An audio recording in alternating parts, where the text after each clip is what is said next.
안녕하세요. 스테이케일입니다. 오늘은 이 자료를 보면서 같이 이야기해 볼게요. 클랑벨리 국제학교 이렇게 골라야 실패 없습니다. 여기서 실패가 뭔지 아세요? 수천만 원을 날리고 6개월 만에 짐 싸서 돌아오는 거예요. 저는 지금까지 아이를 학습식 학원에는 보내지 않았거든요. 수학 선행도 하지 않았고요. 엄마표 놀이교육으로 10년을 키웠습니다. 그 아이가 지금은 학교에서 임원 활동을 하면서 열심히 다니고 있거든요. 그런데 저는 중학교를 앞두고 고민이 생겼어요.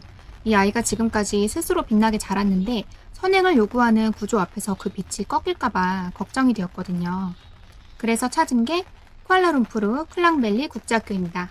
오늘 이 자료를 통해서 예산, 지역, 커리큘럼, 검증 4단계로 정리해드리겠습니다. 이 영상을 끝까지 보시면 어느 지역, 어느 커리큘럼, 어떤 단계에서 확인해야 하는지 딱 정리를 할 수가 있어요. 불안한 검색을 안 하셔도 됩니다. 4단계 중에 3단계에서 대부분 실수를 많이 해요. 이게 뭔지는 잠시 후에 말씀드릴게요. 왜 페낭 조호바루가 아니라 클랑벨리를 저는 선택했을까요? 말레이시아 유학을 알아보면 항상 3곳이 나와요. 페낭, 조호바루, 쿠알라룸푸르. 저도 처음에 이 3곳을 다 놓고 몇 달을 고민을 했어요. 페낭은 보이시죠? 바다뷰, 이국적인 분위기. 저도 처음엔 반했어요. 그런데 막상 좀 검색을 해보면 편의시설이 섬 특정 구역에만 몰려있고 차 없이는 일상 자체가 안 돌아가요. 혼자 아이 데리고 사는 엄마 입장에서는 솔직히 쉽지가 않을 것 같습니다. 조호바루는요, 싱가포르랑 가까워서 좋지 않나요? 이렇게 많이 물어보시거든요. 그런데 싱가포르가 너무 비싸요. 처음에는 주말마다 가겠지 했는데 밥 한 끼에 3만 원이 넘으니까 자연스럽게 발이 끊기게 돼요. 싱가포르 근접성이 장점이 아니라 그냥 배경이 되는 거예요. 혹시 말레이시아 하면 덥고 불편하다는 이미지 있으신 분? 저도 그랬어요. 근데 클랑벨리에 정착한 한국 엄마들이 하나같이 하는 말이 있어요. 오기 전에 왜 이렇게 겁을 먹었지? 그래서 저는 클랑벨리를 선택했습니다. 클랑벨리는 쿠알라룸푸르를 중심으로 푸탈링자야, 수방자야, 데사팍시티, 사이버자야까지 아우르는 말레이시아 최대 대도시 권역이에요. LRT, MRT, 지하철이 있어서 차 없이도 어느 정도 생활이 돼요. 도보권에 마트, 병원, 한인 인프라, 완비, 국제학교만 수십 개 선택지가 가장 많고 방과 후 예체능 학습 액티비티도 말레이시아에서 가장 많아요. 클랑벨리로 정했다고 끝이 아니에요. 이 안에서 어떤 기준으로 골라야 하냐? 1단계부터 가보겠습니다. 1단계 예산 설계, 학비 포함 월 생활비 총 지출 기준으로 매칭하세요. 이게 왜 중요하냐면요. 저도 처음에는 학비만 봤어요.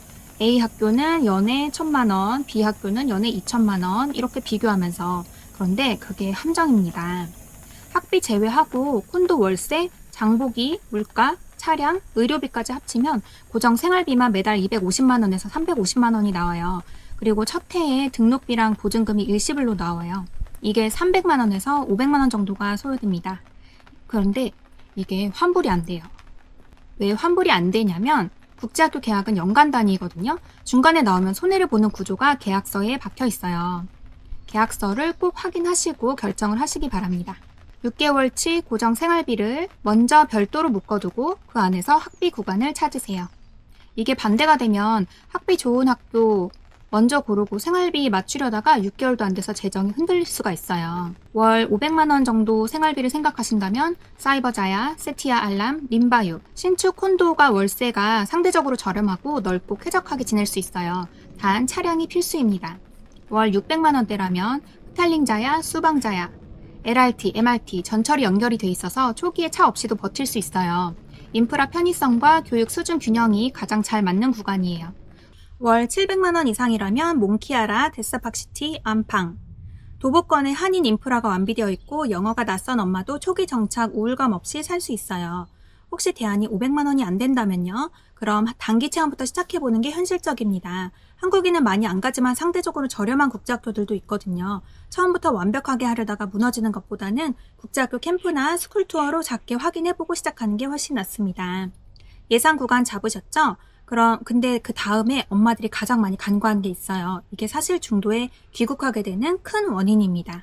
학교 학교보다 엄마가 버틸 수 있는 거주 지역이 먼저입니다. 앞에서 예고한 중도 귀국의 진짜 원인, 학교 만족도가 아닙니다. 엄마의 고립감과 일상 피로 때문이에요. 여기 보시면 엄마가 행복해야 유학이 성공합니다 라고 되어 있어요.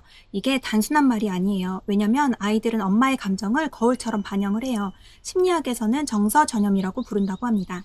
엄마가 불안하고 고립되면 아이는 학교에서 안정감을 못 느끼고 그게 수업 적응 실패, 등교 거부로 이어질 수가 있어요. 주변에 그렇게 6개월 만에 돌아오신 분이 있거든요. 학교가 나빠서가 아니라 엄마가 버티지 못했던 거예요. 그래서 저는 지역을 고를 때 딱 이 질문부터 합니다. 운전을 혼자 할 수 있나요? 말레이시아는 도로 방향이 반대여서 운전석이 오른쪽에 있습니다. 운전을 못하면 택시, 그랩에 의존하는 상황이 생겨요. 택시 배차가 잘 안 되는 지역이라면 더 곤란하겠죠. 운전이 불편하다면 몽키아라. 도보 5분 안에 한인마트, 병원, 학원과 식당이 다 있어요. 클랑밸리 한인 커뮤니티 대다수가 여기에 살고 있고 영어가 서툰 초기에도 한국말로 많은 부분을 해결할 수 있습니다. 혹시 이런 생각 안 드시나요? 몽키아라는 한국인이 너무 많아서 영어를 못 배우는 거 아닌가요?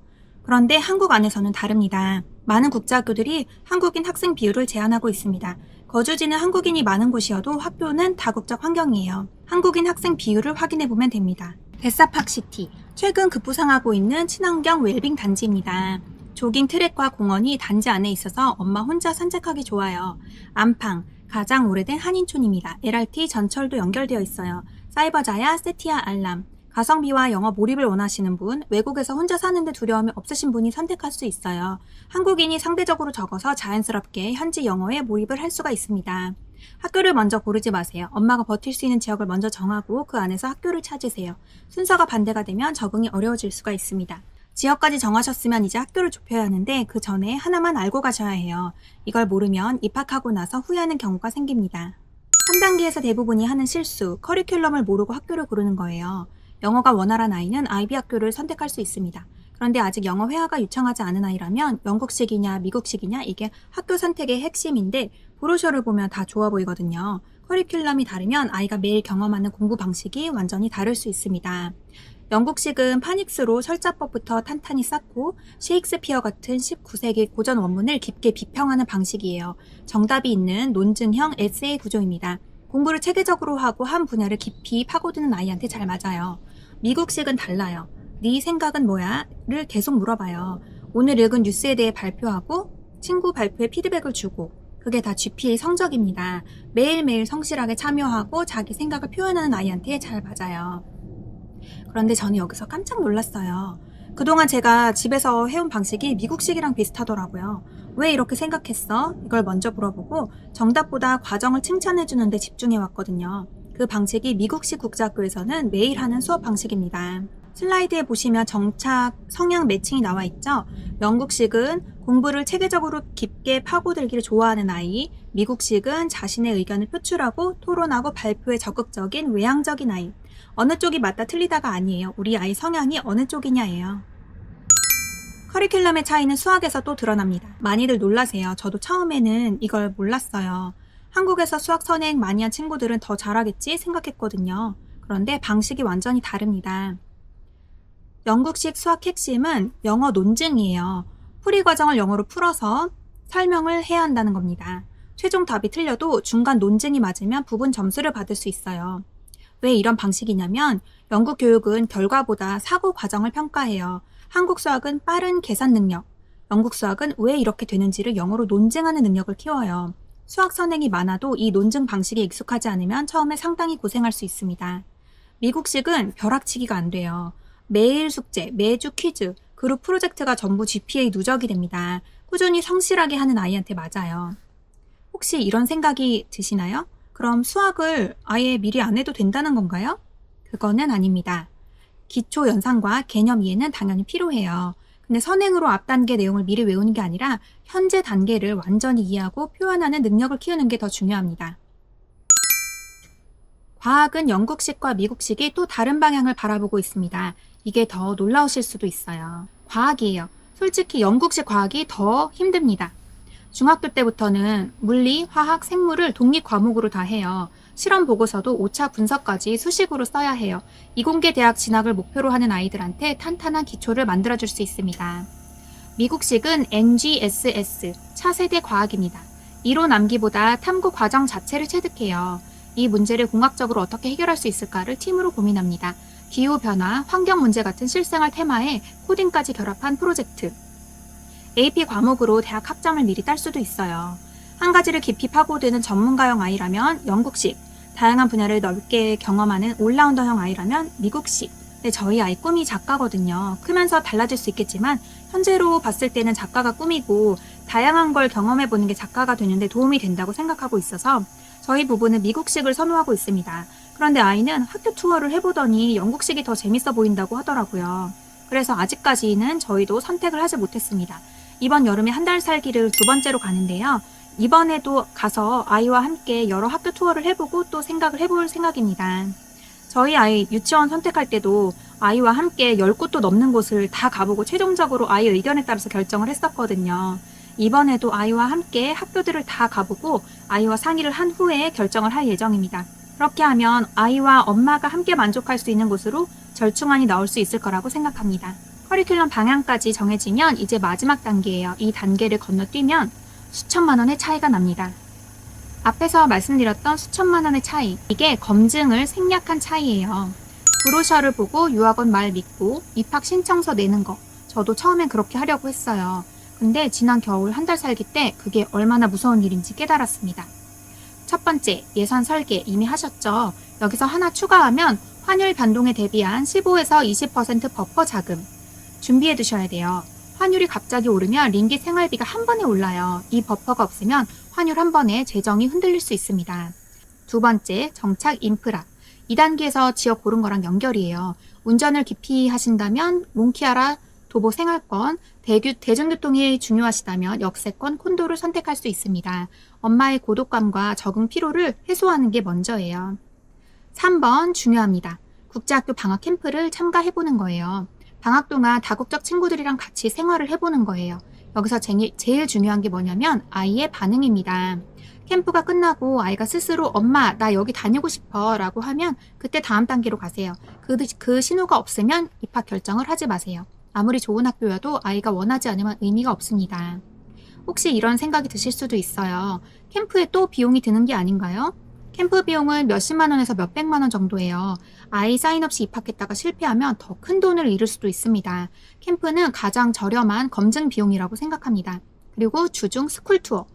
반드시 학기 중에 주중에 예약해서 가세요. 실제로 수업 중인 교실 창문을 들여다보는 거예요. 아이들이 손들고 질문하고 서로 토론하고 있는지, 아이들 표정이 어떤지 확인해 보는 거죠. 그 장면 하나가 브로셔 10장보다 정확할 수 있습니다. 마지막으로 실패 방지 체크포인트 3가지 알려드릴게요. 이것만 챙겨도 초반에 말씀드린 실수를 반복하지 않을 수 있습니다. 마지막 페이지예요. 도입부에서 말씀드린 분 기억하세요? 6개월 만에 짐 싸서 돌아오셨던 분. 그분이 오늘 말씀드린 이 3가지를 알았다면 그렇게 되지 않으셨을 거예요. 첫 번째, 재정 붕괴 방지. 총 유학비의 15에서 20% 예비자금 확보. 환율 내풍이 흔들리지 않으려면 이게 꼭 있어야 해요. 두 번째, 엄마의 우울증 및 정서 고립 예방. 소통 불안이 있는 초기에는 몽키아라 안팡처럼 한인 커뮤니티가 잘 거쳐진 곳에 정착을 하세요. 엄마가 안정이 돼야 아이도 안정이 될 수 있습니다. 세 번째, 과정별 퇴학, 환불 위약 규정 사전 파악. 선납금 비반환 조항 이런 거를 계약서 사인하기 전에 반드시 확인하셔야 해요. 학교를 잘 선택했다고 생각했어도 막상 다녀보면 친구 관계나 뭐 다른 변수가 또 생길 수가 있거든요. 그래서 학교를 옮기게 되는 경우가 발생을 합니다. 이 위약금 규정은 꼭 확인해 주셔야 해요. 오늘 정리해드린 4단계, 예산, 엄마를 위한 지역 조건, 커리큘럼 방향, 캠프, 오픈데이, 스쿨투어. 이 순서를 지키면 수천만 원을 날리는 실수를 피할 수 있습니다.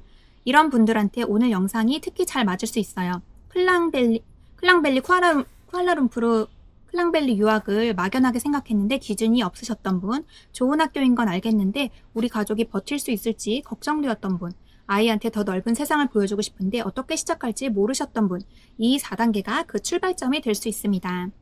7월 25일에 저는 쿠알라룸푸르 클랑벨리로 두 번째 한 달 살기를 갑니다. 국제학교 캠프, 스쿨투어, 오픈데이 참석을 해보고 그 후기를 촬영할 예정입니다. 놓치고 싶지 않으신 분들은 지금 구독 눌러주세요. 오늘 보신 이 자료를 받고 싶으신 분들, 겨울 캠프 공동구매나 현지 생생 후기를 받아보고 싶으신 분들은 네이버 카페 스테이KL에 지금 가입해주세요. 댓글에 링크가 있습니다. 오늘 영상이 도움이 되셨다면 구독, 좋아요 눌러주시고요. 다음 영상에서 또 만나요. 감사합니다.